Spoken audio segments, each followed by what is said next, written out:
What's going on, BRD Nation? I'm here with Oakland Goodell. It's in the name. The man can sling some pest accounts. We're excited to be sitting down with him. Our top rep in 2024. 2023, sorry. 2024 too. Yeah. For sure. I love that. No, but just kind of like jumping into it, like Oakland is an absolute animal, a grassroots BRD guy.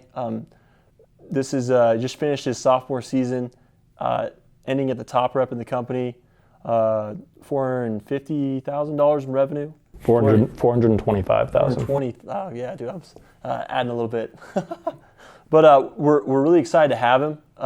Stoked for everyone out there watching. But before we jump into it, Oak, I just kind of want to ask you, in your journey of just like from your rookie season to your sophomore, what was like the big thing that kind of like pushed you forward or made you the rep that you like are today? Like what was something you're like, oh, like I learned a lot my first year to my second, kind of doing this or changing this aspect of my approach?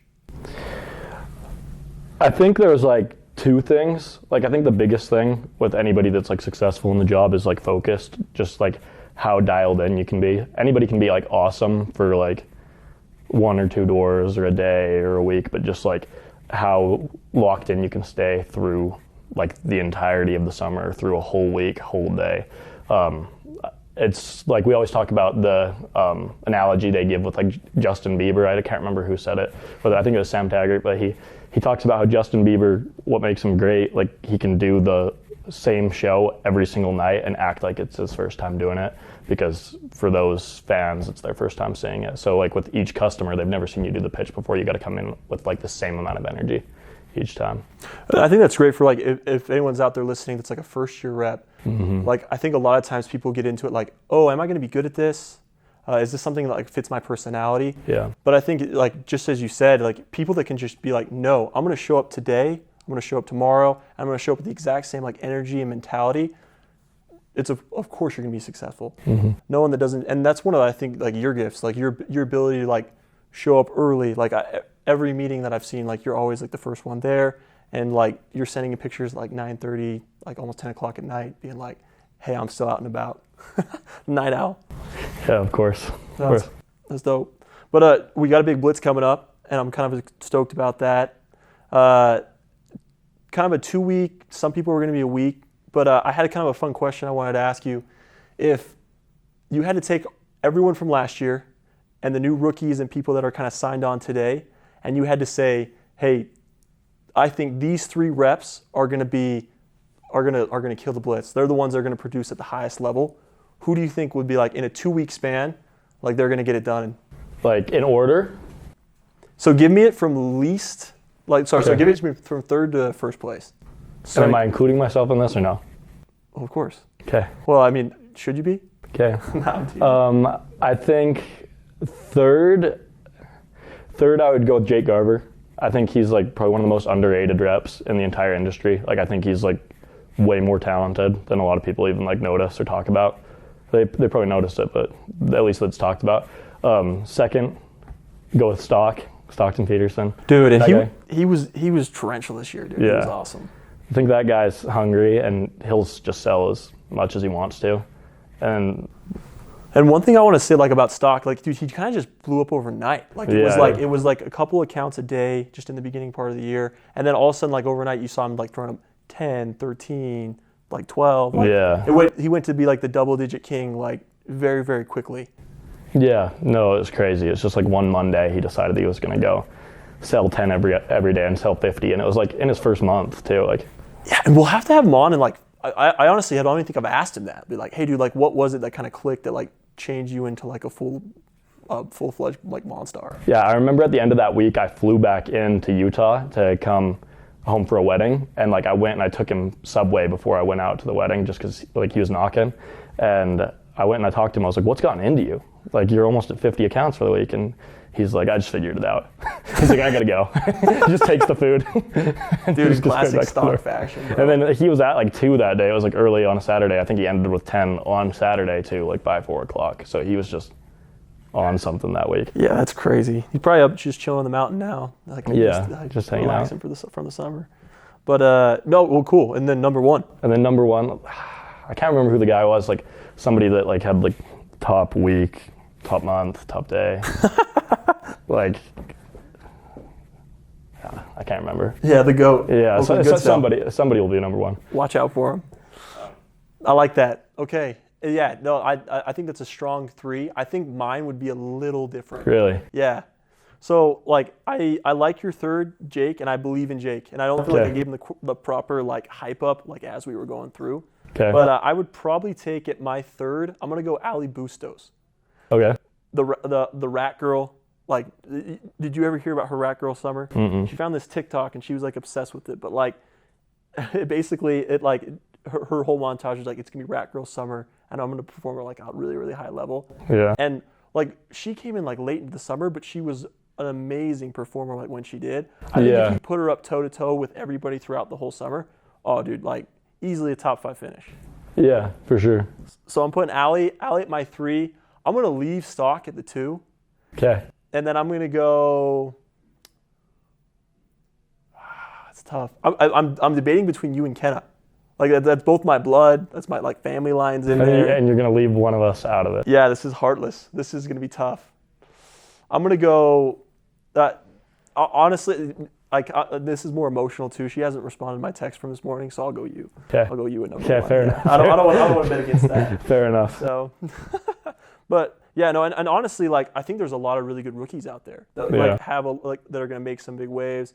I think like Gavin Averett's a household name that I think is going to be really, really good. Yeah. I mean, there's Connor, Toby. There's just so many different people that I'm like, hey, they really could come out and make a splash. Yeah, for sure.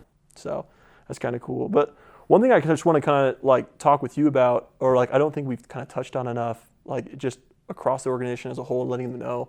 After your like at the beginning of your first summer, you kind of told me, you're like, hey Doss, like I'm gonna do this for like this summer, and then I'm gonna like move, and I got other plans coming.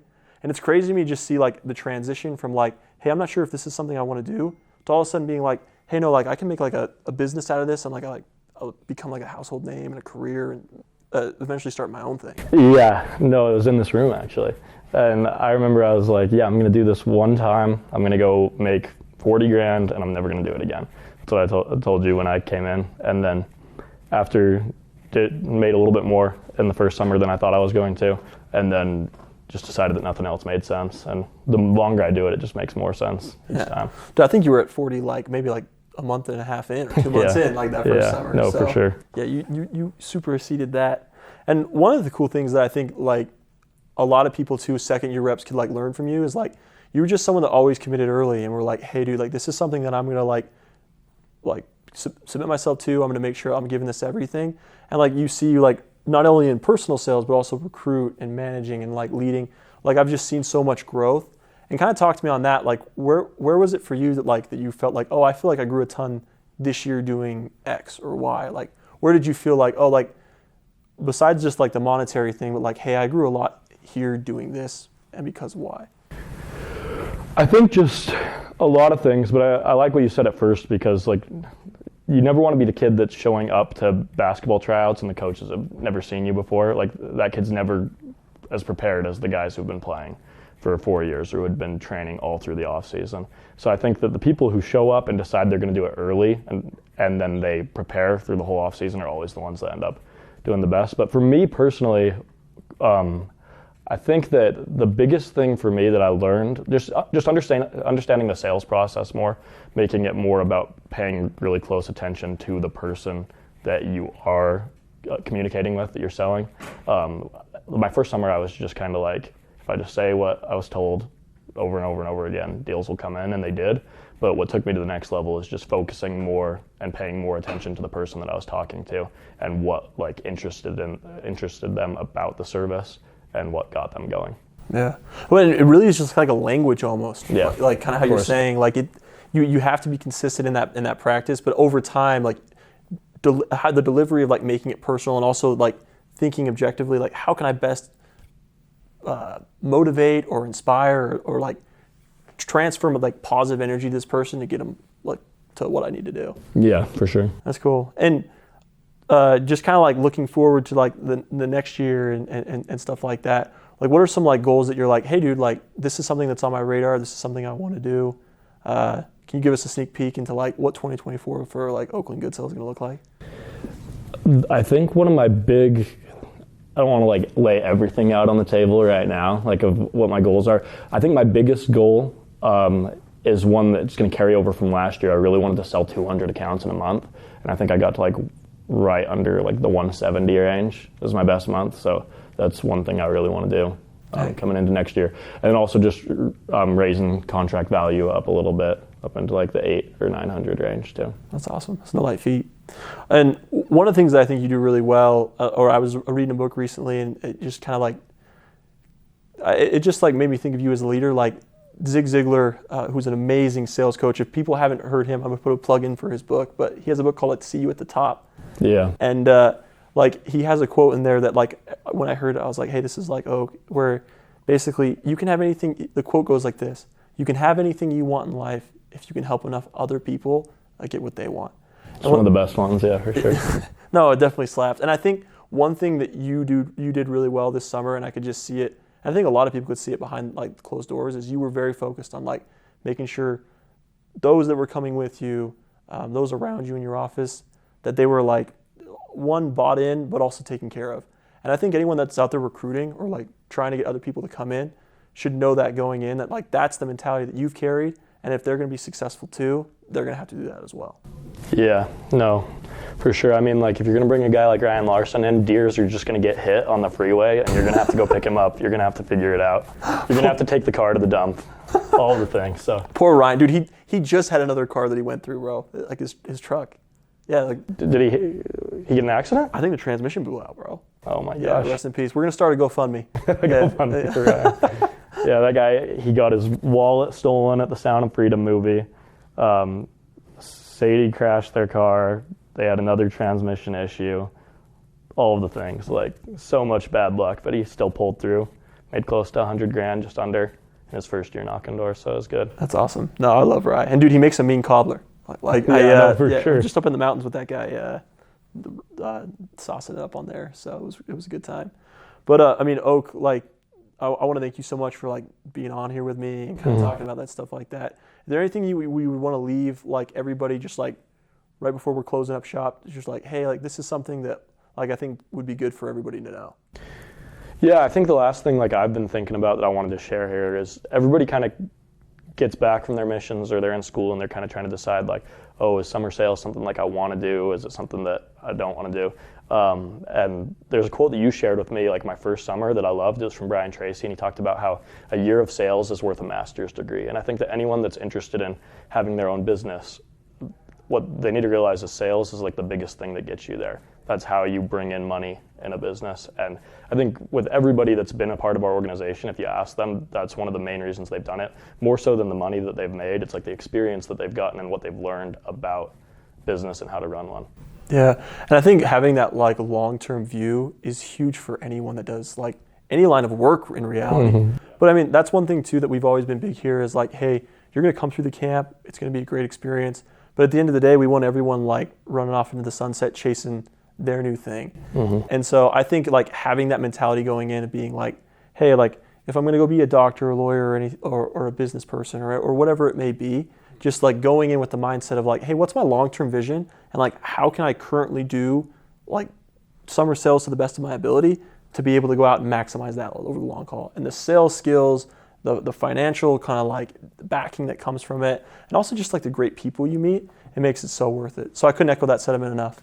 So, dude, Oak, stoked to have you on. Thanks for being here. But yeah, Bird Nation, we're out.